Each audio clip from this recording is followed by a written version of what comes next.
Saint John Chrysostom. Saint John Chrysostom lived for several years as a monk in the caves near his hometown of Antioch.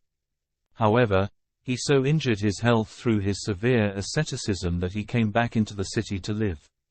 Eventually he was ordained as a presbyter and given the major preaching duties in the cathedral in Antioch. Having been trained in rhetoric by Libanius of Antioch, one of the last great pagan rhetoricians of the ancient world, John flourished as a preacher, coming to be known as the Golden Mouth. This is what Chrysostom means.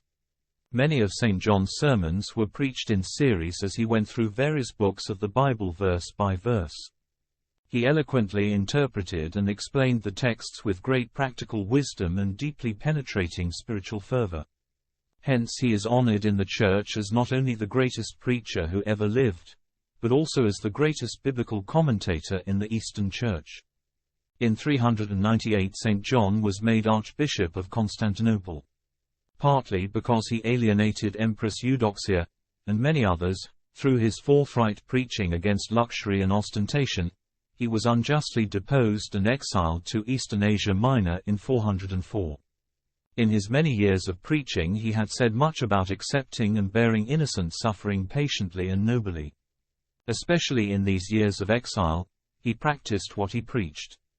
He wrote many letters from exile, including many to his closest friend and co-worker, the deaconess Saint Olympias, encouraging her to stand firm in hope.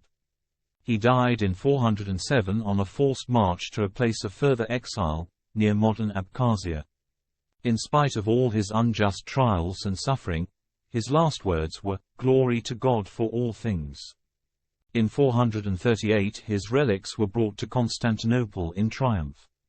When his coffin was brought into the great church there, his voice was said to have rung out, "Peace be with you all." If you enjoyed this talk, consider subscribing to this channel and click on the notification bell, then you will know when new content is added to this playlist. Thank you for listening, and have a blessed day.